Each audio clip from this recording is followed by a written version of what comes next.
Hello viewers, welcome to my channel. मैं हूं doctor Abhijit और आज इस वीडियो में हम देखेंगे कि घुटनों के ऑस्टियोआर्थराइटिस में आपको कौन से एक्सरसाइजेस करनी चाहिए जिससे आप आसानी से वजन कम कर पाएंगे। पिछले वीडियो में हमने देखा कि ऑस्टियोआर्थराइटिस में वजन कम करने से क्या फ़ायदे होते हैं और क्यों आपको वजन कम करना चाहिए। सो आज इस वीडियो में हम देखेंगे कौन सी एक्सरसाइज आपको करनी है जिससे आसानी से आप वेट लॉस कर पाएंगे। सो व्यूअर, जो हमारी पहली एक्सरसाइज है वो है वॉकिंग यानी पैदल चलना। सो व्यूअर्स, वॉकिंग से ना केवल आप कैलोरीज बर्न करते हैं बल्कि ये जॉगिंग और रनिंग के कंपैरिजन में हमारे जो घुटने पर लोड आता है वो भी वॉकिंग के दौरान काफ़ी कम आता है। सो व्यूअर, जब आप चलेंगे तब आपको ध्यान रखना है कि आप अच्छे जूते यानी कि फुटवेयर आपके प्रॉपर होने चाहिए। आप घास वाली जगह में चलें क्योंकि जब हम हार्ड सरफेस पर चलते हैं तो हमारे घुटने पर लोड ज़्यादा आता है जिससे आपकी जो परेशानी है वो और बढ़ सकती है। आपको मध्यम गति से चलना है और साथ ही साथ रोजाना आप कोशिश करें करीब 30 मिनट आप चलें और हफ्ते में ऐसा आपको 5 बार करना है। तो जो टोटल ड्यूरेशन आपका हो जाएगा हफ्ते में वो करीब 150 मिनट का हो जाएगा। फिर हमारी जो दूसरी एक्सरसाइज है वो है stationery cycling.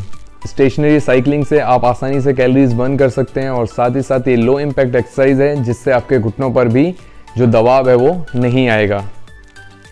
So viewers, stationery cycle से कैलोरीज बर्न करने के अलावा हमारा जो हिप, नी और एंकल का रेंज ऑफ मोशन है वो बढ़ता है, यानी कि यहाँ पर जो मूवमेंट है उसमें सुधार आता है।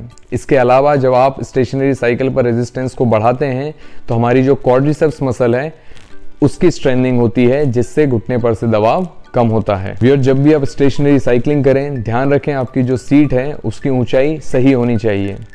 आपकी जो साइकिल की जो सीट है उसको आप इस तरीके से एडजस्ट करें कि आपकी जो हील है वो आसानी से पैडल तक पहुंच पाए। यदि आप बहुत ज़्यादा नीचे सीट को रखेंगे तो आपके घुटने जो हैं वो ज़्यादा मुड़ जाएंगे जिससे आपको ज़्यादा एफर्ट लगाना पड़ेगा और साथ ही साथ आपका जो पैटेलोफीमोरल जॉइंट है उस पर लोड ज़्यादा आएगा जिससे आपकी जो तकलीफ है और जो दर्द है वो और ज़्यादा बढ़ सकता है। और यदि आपने सीट को बहुत ज़्यादा ऊपर रखा तो ओवर स्ट्रेच होने के कारण आपके घुटने के पीछे वाले हिस्से में दर्द हो सकता है। तो आपको सही सीट की जो हाइट है उसको मेंटेन करके रखना है, इस चीज़ का आप खास ख्याल रखें। सो व्यूअर्स, आप साइकिलिंग भी करीब रोजाना 30 मिनट तक कर सकते हैं और हफ्ते में आप इसे 5 बार करें तो आपका जो टोटल ड्यूरेशन है हफ्ते का वो करीब 150 मिनट का हो जाएगा।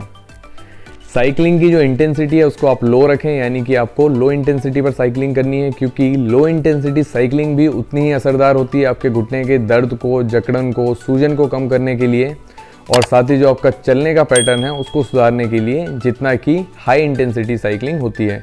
तो आपकी जो इंटेंसिटी है वो लो रहेगी। व्यूअर्स, हमारी जो अगली लो इम्पैक्ट एक्सरसाइज है वो है स्विमिंग। स्विमिंग एक बहुत ही अच्छी एक्सरसाइज है जिससे आप कैलोरीज बर्न कर सकते हैं और साथ ही साथ ये हमारे जॉइंट्स पर भी कोई दबाव नहीं डालती। व्यूअर, जब हम स्विमिंग करते हैं तो जो पानी की बॉयंसी फोर्स है वो हमारे बॉडी वेट को सपोर्ट करती है जिससे हमारे घुटने और जो दूसरे जॉइंट हैं उन पर से प्रेशर कम होता है। और जब आप हाथ पैर चलाते हैं तो आपके जो मसल्स हैं उनकी स्ट्रेंथनिंग होती है और आप इजीली कैलोरीज जो हैं वो बर्न कर सकते हैं। सो व्यूअर्स, हमारा जो अगला एक्सरसाइज का ऑप्शन है वो है एलिप्टिकल क्रॉस ट्रेनर। ये भी एक लो इम्पैक्ट एक्सरसाइज है, आसानी से आप इस पर कैलोरीज बर्न कर सकते हैं और साथ ही आप इसकी रेजिस्टेंस को भी अपने हिसाब से एडजस्ट कर सकते हैं। जॉगिंग और रनिंग के कंपैरिजन में क्रॉस ट्रेनर पर जो घुटनों पर इम्पैक्ट आता है वो बहुत कम होता है क्योंकि जब हम रनिंग या जॉगिंग करते हैं तो उस वक्त जो ग्राउंड रिएक्टिव फोर्स होती है वो हमारे घुटने पर आती है। वहीं जब हम क्रॉस ट्रेनर का इस्तेमाल करते हैं तो हमारे जो पैर के पंजे हैं वो हमेशा पैडल के कॉन्टैक्ट में रहते हैं जिसके कारण जो इम्पैक्ट है वो घुटनों पर नहीं आता। ऐसे एक्सरसाइज को हम क्लोज चेन एक्सरसाइज कहते हैं। इसलिए ट्रेडमिल पर जॉगिंग के मुकाबले जो क्रॉस ट्रेनर है वो बहुत अच्छा ऑप्शन है उन लोगों के लिए जो लोग घुटनों के ऑस्टियोआर्थराइटिस से पीड़ित हैं। और साथ ही साथ जब आप क्रॉस ट्रेनर की रेजिस्टेंस को बढ़ाते हैं तो आप लोअर बॉडी के जो मसल्स हैं उनको भी एंगेज करते हैं जिससे आप आसानी से कैलोरीज बर्न कर सकते हैं।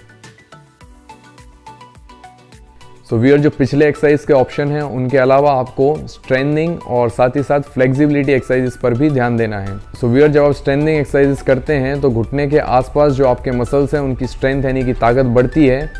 इससे क्या होता है, जो घुटने पर आपके दबाव आता है जब आप डेली रूटीन एक्टिविटीज़ करते हैं वो दबाव घुटने पर आने की बजाय आपके जो मसल्स हैं वो एब्जॉर्ब कर लेते हैं, इसलिए आपके घुटने पर जो इम्पैक्ट आता है वो कम हो जाता है।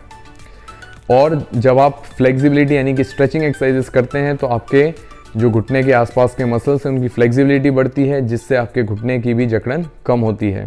घुटनों के ऑस्टियोआर्थराइटिस के केस में आपको कौन सी स्ट्रेंथनिंग एक्सरसाइज करनी है और कौन सी स्ट्रेचिंग एक्सरसाइज करनी है, उस पर ऑलरेडी मैं एक वीडियो बना चुका हूँ जिस पर लगभग 500 मिलियन व्यूज़ हैं। उस वीडियो की जो लिंक है वो मैंने डिस्क्रिप्शन में दे दी है, और साथ ही साथ उस वीडियो को आप इस वीडियो के एंड स्क्रीन पर क्लिक करके भी देख सकते हैं। सो व्यूअर्स, आज के इस वीडियो में हमने कुछ लो इम्पैक्ट एक्सरसाइज के ऑप्शंस देखे हैं जो कि आप घुटनों के आर्थराइटिस के केस में आसानी से कर सकते हैं और इससे आपको वेट लॉस करने में मदद मिलेगी। सो व्यूअर्स, आज के वीडियो में इतना ही। उम्मीद करता हूँ आपको ये वीडियो पसंद आई होगी, तो वीडियो को लाइक कर दें, चैनल को सब्सक्राइब कर दें और साथ ही साथ बेल आइकन दबाना ना भूलें ताकि आगे आने वाली वीडियोस की नोटिफिकेशन आपको मिलती रहे।